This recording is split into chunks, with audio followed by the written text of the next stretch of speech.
नमस्कार आदाब, मैं शरी आसिर। स्वागत है आप सभी का सियासत टीवी के साउथ इंडिया एक्सप्रेस में। अब देखते हैं मुख्य समाचार।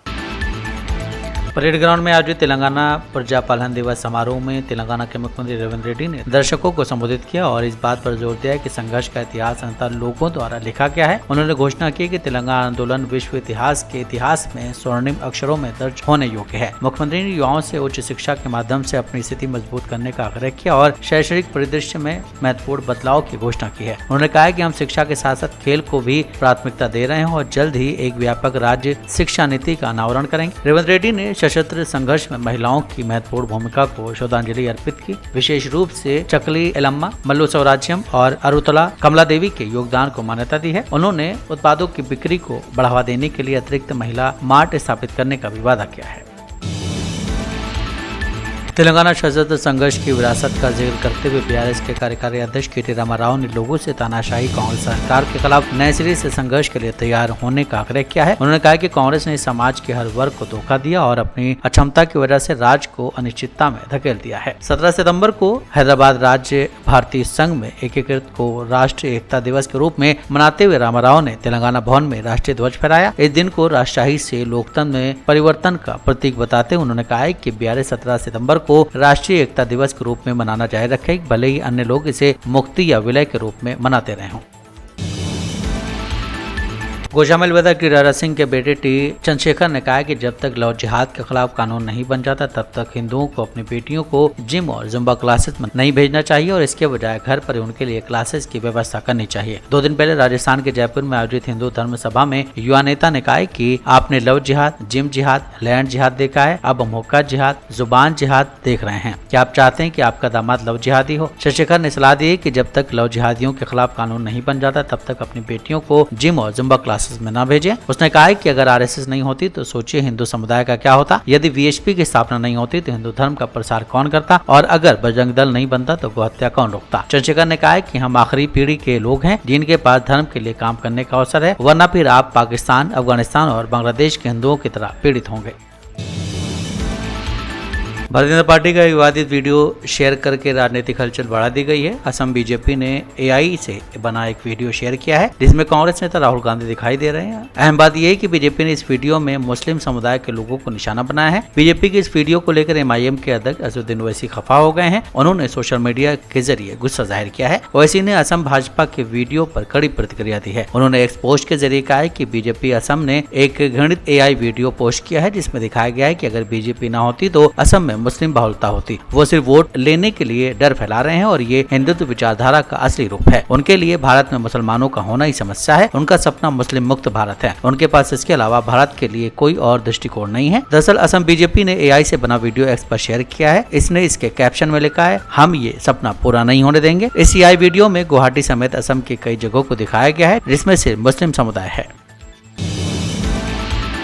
हैदराबाद लिबरेशन डे के अवसर पर रक्षा मंत्री राजनाथ सिंह ने कहा कि आज का यह दिन भारतीय इतिहास के एक बड़े ही महत्वपूर्ण माइलस्टोन के रूप में जाना जाता है। हम जिस हैदराबाद लिबरेशन डे की स्मृति को ताज़ा करने के लिए यहाँ इकट्ठा हुए हैं वो हमारे इतिहास का एक बड़ा ही निर्णायक और गौरवपूर्ण अध्याय है। भारत अगस्त 1947 में आजाद हो गया था, लेकिन भारत के उत्तर और दक्षिण को जोड़ने वाला एक बड़ा इलाका हैदराबाद भारत का हिस्सा नहीं था। यानी आजाद होने के बावजूद भारत एक न होकर कई टुकड़ों में बटा था। सरदार पटेल ने राजनीतिक परिपक्वता और कुशल रणनीति के बल पर रियासतों को शांति से भारत में मिलाया है। बधाई देता हूं। साथियों, आज का यह दिन भारतीय इतिहास में एक बड़े ही महत्वपूर्ण माइलस्टोन यानी मील के पत्थर के रूप में जाना जाता है।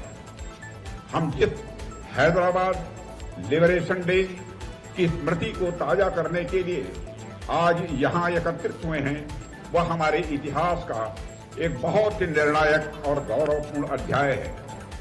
साथियों, इसकी आज शायद कल्पना करना भी यह मुश्किल होगा कि भारत तो अगस्त 1947 में आजाद हो गया था, मगर भारत के नॉर्थ और साउथ को जोड़ने वाला एक बड़ा इलाका हैदराबाद यह भारत का हिस्सा नहीं था। यानी आजाद होने के बावजूद भारत एक न होकर कई टुकड़ों में बटा हुआ था। यह एक ऐसी स्थिति थी जिसमें भारत की एकता और अखंडता दोनों हमेशा खतरे में रहने वाली थी।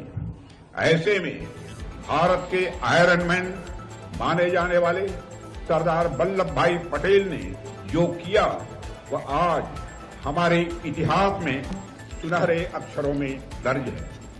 साथियों, 1947 में भारत ने जब आजादी हासिल की तब हमारे सामने अनगणित चुनौतियां खड़ी थी। विभाजन की त्रासदी थी, सांप्रदायिक दंगे हो रहे थे, रिफ्यूजी क्राइसिस थी, संसाधनों की कमी थी और अंग्रेजी हुकूमत से मिली जर्जर प्रशासनिक व्यवस्था थी। इन सब के बीच सबसे बड़ी चुनौती थी 565 रियासतों का भारत। हैदराबाद के पीरजादी गौड़ा नगर निगम के डिवीजन 6 के survey number 199 beaker section colony में राजस्व अधिकारियों द्वारा अवैध निर्माण के नाम पर गरीबों के घरों को ध्वस्त करने से तीव्र तनाव पैदा हो गया। पीड़ितों का आरोप है कि स्थानीय कांग्रेस नेता ने उनसे 3 लाख रुपए की रिश्वत मांगी। ऑटो रिक्शा चलाकर और मेहनत करके गुजारा करने वाले गरीब परिवारों ने कहा है कि हम इससे सहन नहीं कर सकते हैं। उन्होंने कहा है कि हम पिछले 25 सालों से यहाँ रह रहे हैं और ये छोटा सा घर ही हमारी जिंदगी का एक सहारा है। प्रभावित परिवारों ने कहा है कि भुगतान न करने पर हमारे खिलाफ झूठी शिकायतें दर्ज की गई और मरीपल्ली मंडल के राजस्व अधिकारियों द्वारा बुलडोजर से घरों को तोड़ने की कोशिश की गई। इस कार्रवाई के दौरान एक युवक ने विरोध स्वरूप पेट्रोल छिड़ककर आत्महत्या करने की कोशिश की और कहा कि अगर हमारा घर टूटा तो हम मर जाएंगे। पीड़ितों ने आरोप लगाया कि सरकार और कांग्रेस नेता सिर्फ गरीबों पर अपनी ताकत आजमा रहे हैं।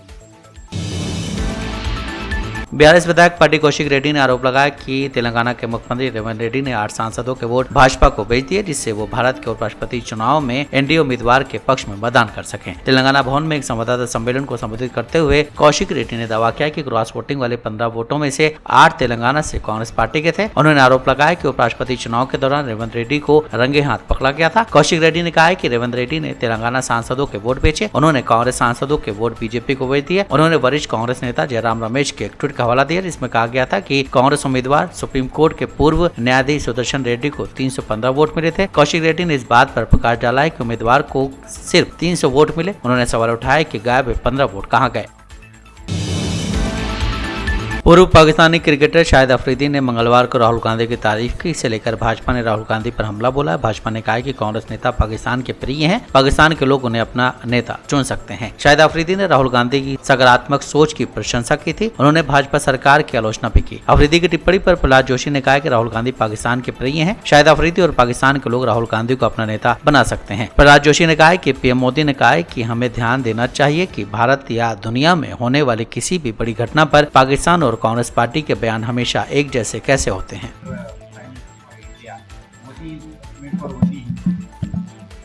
क्या इसमें बोलना है? पाकिस्तान का जो उनका रिलेशन के बारे में आप बात करते हैं ना, देखो, मैंने इससे पहले भी कहा हूँ, प्रधानमंत्री जी अपने भाषण में कहा है, आप पाकिस्तान का स्टेटमेंट एक बार देख लीजिए। जब भी जो प्रमुख इंसिडेंट होता है, दुनिया में होता है, देश में होता है, पाकिस्तान का स्टेटमेंट देखो और भारत कांग्रेस पार्टी में जो अपोजिशन पार्टी है, स्पेशली कांग्रेस पार्टी का स्टेटमेंट देखो। फुल स्टॉप कॉमा सहित सेम लैंग्वेज रहता है। ये कैसे होता है? ये कैसे सिंक होता है जी? Congress, I was handling parliamentary affairs minister. हमने राज्यसभा में पहले पारित किया आर्टिकल 370 अब्रोगेशन।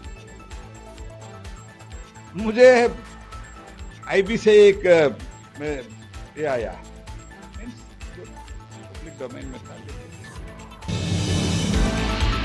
तमिलनाडु की राजनीति में एक नई हलचल पैदा हो गई। मंगलवार रात पूर्व मुख्यमंत्री और एआईएडीएमके नेता ईपीएस ने दिल्ली पहुंचकर केंद्रीय गृह मंत्री अमित शाह से मुलाकात की। बातचीत करीब 45 मिनट चली और इसमें कई अहम मुद्दों पर चर्चा हुई है। सतही तौर पर तो एआईएडीएमके नेताओं ने कहा है कि उन्होंने भ्रष्टाचार में लिप्त डीएमके मंत्रियों पर केंद्रीय एजेंसियों की कार्रवाई की मांग रखी, लेकिन सूत्रों के मुताबिक असली मकसद कहीं बड़ा था। पहली बात, मुलाकात क्यों इतनी अहम है? तमिलनाडु में 2026 के विधानसभा चुनाव अब दूर नहीं है। बीजेपी पहले ही साफ कर चुकी है कि वो इस चुनाव को किसी भी हालत में अपने लिए तमिलनाडु विजय का अवसर बनाना चाहती है। रणनीति का नेतृत्व खुद अमित शाह कर रहे हैं। ऐसे में ईपीएस और शाह की ये मीटिंग चुनावी समीकरणों की नई पटकथा का हिस्सा मानी जा रही है। तमिलनाडु में बीजेपी और एआईएडीएमके का गठबंधन पिछले कुछ महीनों से उतार चढ़ाव का सामना कर रहा है। कई मुद्दों पर ईपीएस ने गठबंधन की लाइन से हटकर बयान दिया और पार्टी के भीतर असंतोष भी उभर कर सामने आया है।